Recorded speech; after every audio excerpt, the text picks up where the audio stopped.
Salut à tous, alors c'est Frédéric Delavie. Alors ce soir je voulais faire une petite vidéo coup de gueule comme j'en fais des fois pour appeler mes chers compatriotes à résister. Alors comment résister?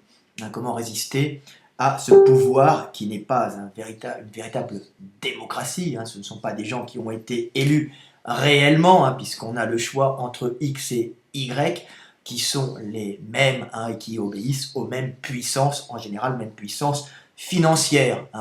Donc, je voulais appeler mon peuple, le peuple de France, le peuple des Français, le peuple de toute origine, on s'en fout de tout ça, mais je voulais appeler mon peuple à résister, à ne plus être des moutons. Et c'est très facile, il y a une chose simple, il faut simplement refuser de voter pour tout parti politique qui ne proposera pas au peuple de voter les lois.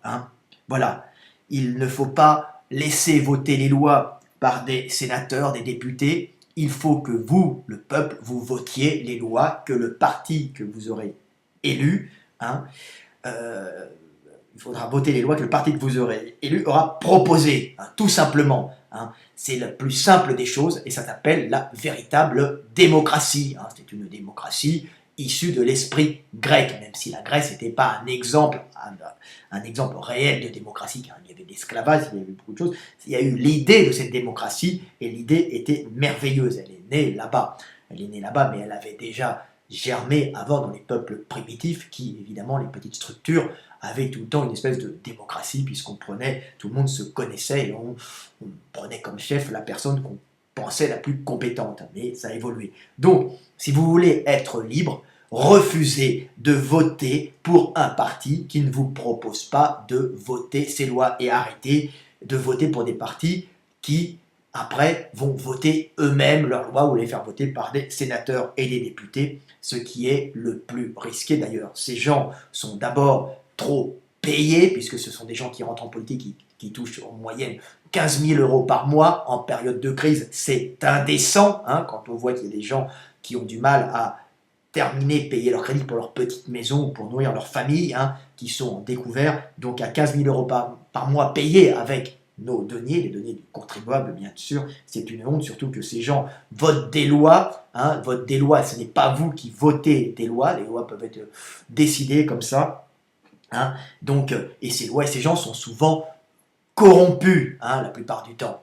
Corrompus, pourquoi? Pas tout le temps, mais souvent. Pourquoi? Parce qu'ils peuvent être facilement achetés par des lobbies ou des groupes de pression, que ce soit des groupes financiers ou des puissances extérieures à la France qui viendront les soudoyer pour faire voter une loi X et Y qui favorisera ce lobby ou cette puissance pétrolière ou cette puissance financière, industrielle ou ce lobby par exemple, des cigarettes ou ce lobby, n'importe quel lobby ou même une puissance étrangère, un pays étranger qui aura des intérêts à faire voter une loi en France. Donc c'est très facile, il suffit de soudoyer ces gens en leur offrant par exemple dans leur ville par exemple un pays étranger, au hasard, tiens le Qatar, ce n'est qu'un exemple qui financerait par exemple un prix littéraire dans une ville en organisant ce prix-là, ou le prix de la ville fleurie qui donnerait, une société qatari qui donnerait tant d'argent, et puis ça serait le maire de telle ville qui est sénateur ou député qui serait élu, et comme ça,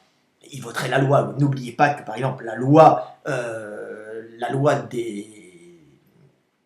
comment dire, pour ne pas payer les plus-values sur la loi pour ne pas payer de taxes sur les plus-values par les Qataris a été votée à session fermée et vous n'avez pas été au courant. Donc c'est une loi particulièrement injuste que si les Français avaient été au courant, ils n'auraient pas voté ces lois car ce sont des lois qui favorisent une communauté au détriment d'une autre. Ça veut dire qu'un Qatari peut acheter un bien en France et le revendre sans payer une taxe sur les plus-values quand il l'aura vendu, améliorer, arranger par exemple un bâtiment, il aura acheté un bâtiment, il l'aura refait et il va le revendre et il ne sera pas imposé sur les plus-values. Alors le Qatari, lui, est logé au-dessus, est meilleur en scène que vous, le Français de base. Donc c'est une honte, et cette loi a été votée par nos sénateurs et nos députés, il a été voté, c'est une loi abjecte. Hein. Il faut bien penser à ça. Hein. Il y a Qataris, Saoudis, je crois, Koweïtis, Émiratis, je ne sais pas, mais peut-être, qui sont exemptés de taxes sur les plus-values. Donc, imaginez que cette loi, si elle était votée par le peuple, aurait été refusée à 100%. Donc, je vous le dis encore, refusez de voter pour tous les partis politiques qui ne vous feront pas voter les lois. Et voter les lois, pour maintenant, c'est très très facile. Avant, c'était difficile, parce qu'on ne pouvait pas avoir accès à Internet, donc on ne pouvait pas avoir accès justement à l'information, au projet de loi qui allait être présenté. Maintenant, tout le monde a un ordinateur chez lui, tout le monde a la possibilité de se connecter à Internet, de se connecter à la toile, de se connecter au réseau. C'est le nouveau monde qui permet aux hommes d'agir et de dire ce qu'ils veulent ou pas. Donc un bon gouvernement proposera au peuple de voter les lois, donc de décider de son plein gré, décider de son avenir et non pas de le subir comme il est actuellement en train de le subir. Vous subissez des lois qui sont souvent abjectes. Donc à partir du moment où vous allez pouvoir voter vos lois, et ben des fois, quand vous subirez une loi que vous ne supporterez pas, ben vous saurez quand même que vous aurez eu votre mot à dire. Et que si cette loi est trop négative pour le peuple, il y a toujours possibilité de la dévoter en appuyant sur un petit bouton. Alors je vous montre le principe, c'est très simple. On a ça dans les banques hongroises. C'est tout simplement un boîtier, alors là c'est pour des histoires financières, un boîtier relié à votre ordinateur par un port USB, c'est très simple, c'est de la technologie moderne. Donc un boîtier qui permet de reconnaître par exemple une carte. Vous avez une carte d'électeur, je ne parle pas des votes pour élire le gouvernement, je parle moi des votes pour voter des lois. C'est beaucoup plus important qu'élire un gouvernement. Attention, un gouvernement ne présente que des lois. Ce sont voter les lois qui font de vous des hommes libres, pas d'avoir voté pour un tel ou truc ou machin. On n'en a que foutre. On ne vote pas pour un homme, on vote pour ce qui sort de sa bouche, donc les lois qu'il propose et les lois que vous voterez. Donc vous avez un boîtier électronique reconnaissant votre carte personnelle magnétique avec un code, avec tout ce que vous voulez, et dedans vous aurez en plus la possibilité de mettre votre propre code personnel, de choisir un code personnel pour voter vos lois. Et à chaque fois qu'une loi passera, vous regarderez sur Internet, bien sûr, les lois sur un site, alors ça sera aussi en mairie, et vous regarderez les lois qui sont votées et discutées, qu'on doit discuter tel jour, tel jour, tel jour. Bon, il n'y aura même pas à les discuter, puisqu'il y aura une date limite pour les voter. À ce moment-là, ça passera aux informations, on discutera des lois, les partis politiques auront chacun leur possibilité de parler sur les lois.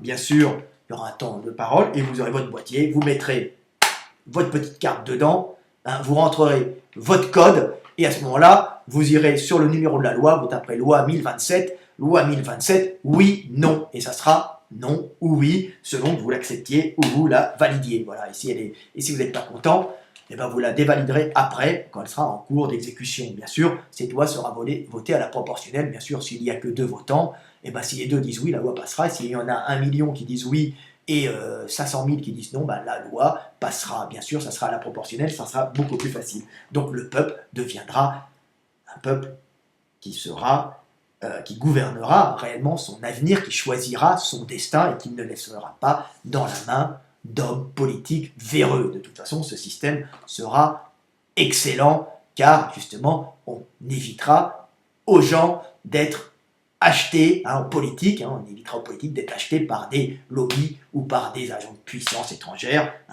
pour voter des lois qui ne correspondent pas au peuple. Parce que c'est beaucoup plus facile de soudoyer 1500 mecs ou 200 ou 500 que de soudoyer plus de 60 millions, pas 60 millions, mais on va dire plus de 30 ou 40 millions d'électeurs, bien sûr. Donc ça sera beaucoup plus dur de pouvoir corrompre le peuple de France qui sera à ce moment-là libre. Alors certains vont dire le peuple n'a pas la capacité, bien sûr, de pouvoir voter ces lois, ce sont des abrutis, des moutons. Oui, peut-être, mais ils vont apprendre à être libres, ils vont apprendre à voter des lois, ils vont apprendre à s'intéresser aux lois, et s'ils ne s'y intéressent pas, ils subiront leurs bêtises et ils seront responsables. Il y a beaucoup plus c'est beaucoup plus agréable, on va dire, c'est beaucoup moralement de subir quelque chose quand on s'est trompé, plutôt que de subir une chose injuste que vous n'avez pas décidé. Hein, vous comprenez? Se tromper, ça arrive à l'homme. Hein. Donc ça, vous apprendrez, comme l'enfant apprend à marcher, vous apprendrez à voter vos lois et à vous intéresser à la vie politique, donc à la vie civique, à la législation française. Vous apprendrez à vous intéresser à votre avenir. Hein. Et vous, des fois, le peuple français fera des erreurs, des fois reviendra en arrière, mais c'est comme ça qu'on apprend à aller de l'avant, comme un petit enfant apprend à marcher. Il n'est pas du jour au lendemain debout, hein, pouvant aller marchant vers l'avenir et courant. Non, au début, il se redresse, hein, progressivement, il monte, il tombe, il se casse la gueule plein de fois pour arriver après à être un homme dans la pleine force de l'âge, à aller droit et fier vers son avenir qu'il décide. Voilà, avant de mourir, transmettre la vie.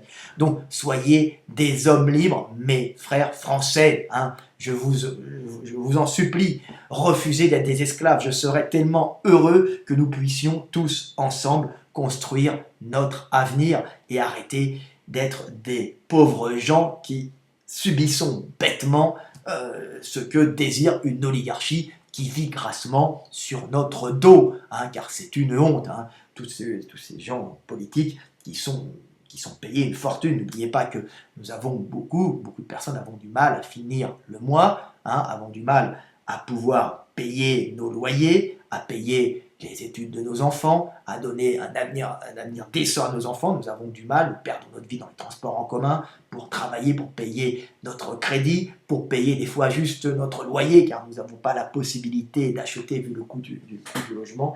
Donc, on ne peut pas laisser des gens qui dilapident l'argent de nos taxes, l'argent de notre travail, l'argent de notre sueur, même si le travail est quelque chose de fondamental pour la vie sociale. Nous ne pouvons pas laisser tous ces politiques se gaver sur notre dos. Alors un second truc, hein, donc refusez de voter pour des partis qui ne vous proposent pas de voter vos lois et ne votez plus pour un homme politique parce qu'il a un brushing, parce qu'il n'a pas de cheveux blancs, parce qu'il a du charisme, parce qu'il a de l'éloquence. On s'en fout, on vote pour ce qu'il propose et il doit proposer au peuple d'être libre de son avenir, donc de voter ses lois. Et les partis politiques ne doivent juste que représenter des lois qui seront discutées dans les partis et c'est le parti qui aura les lois qui plaira le plus au peuple, hein, qui sera élu pour passer ces mêmes lois qui seront votées. C'est comme ça, la France doit être le flambeau du monde, c'est-à-dire elle doit éclairer le monde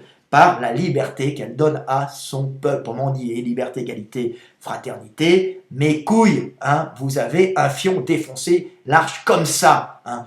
Voilà, donc redevenez libres, hein, redevenez des hommes libres, mes amis français.